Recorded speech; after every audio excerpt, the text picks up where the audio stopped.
Halo semua, assalamualaikum warahmatullahi wabarakatuh. Kembali lagi bersama saya Dina The Lubis. Jadi di sini saya akan menjelaskan teori ketiga, yaitu tentang naratologi. Apa sih naratologi itu yang teman-teman tahu? Jadi naratologi itu, ini dia penjelasannya. Naratologi adalah ensemble dari teori narasi, teks, narasi, gambar, spektakel, peristiwa, kultural, artefak yang bercerita. Teori semacam ini membantu untuk memahami, menganalisis, dan mengevaluasi narasi. Teori adalah serangkaian pernyataan umum yang sistematis mengenai suatu hal tertentu, yaitu segmen realitas. Segmen realitas itu korpus tentang naratologi yang mana upaya untuk membuat pernyataan terdiri dari segala jenis teks naratif dibuat untuk bertujuan melayani banyak fungsi yang berbeda. Jadi naratif atau cerita adalah isi teks yang menghasilkan wujud tertentu, infleksi, dan pewarna sebuah fabula. Fabula yang disajikan dengan cara tertentu. Fabula itu adalah serangkaian peristiwa yang terkait secara logis dan kronologis, disebabkan atau dialami oleh aktor. Ketiga definisi ini bersama-sama membentuk teori yang diuraikan oleh buku yang berjudul naratologi. Konsep kunci ini menyiratkan konsep lain yang akan saya bahas nanti.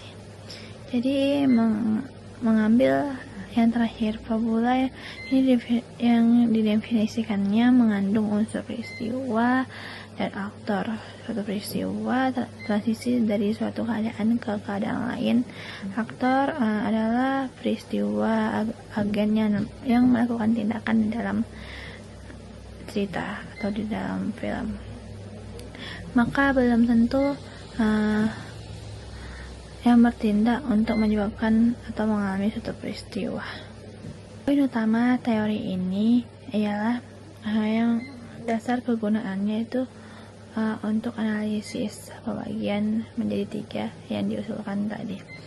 Jadi penegasan bahwa teks naratif adalah teks yang cerita yang diceritakan menyeratkan bahwa teks tersebut tidak identik dengan cerita. Yang dimaksud dengan kedua istilah ini dapat diilustrasikan secara jelas melalui contoh berikut, yaitu kisah dari Akrab Tom Tum. Jadi tidak semua orang pernah membaca cerita ini dalam teks yang sama. Jadi naratologi ini pengantar teori narasi oleh karya Miquebal merupakan buku yang memperkenalkan teori teks naratif. Ini adalah panduan komprehensif bagi pelajar dan cendekiawan untuk menganalisis narasi dari waktu, tempat, ataupun bahasa.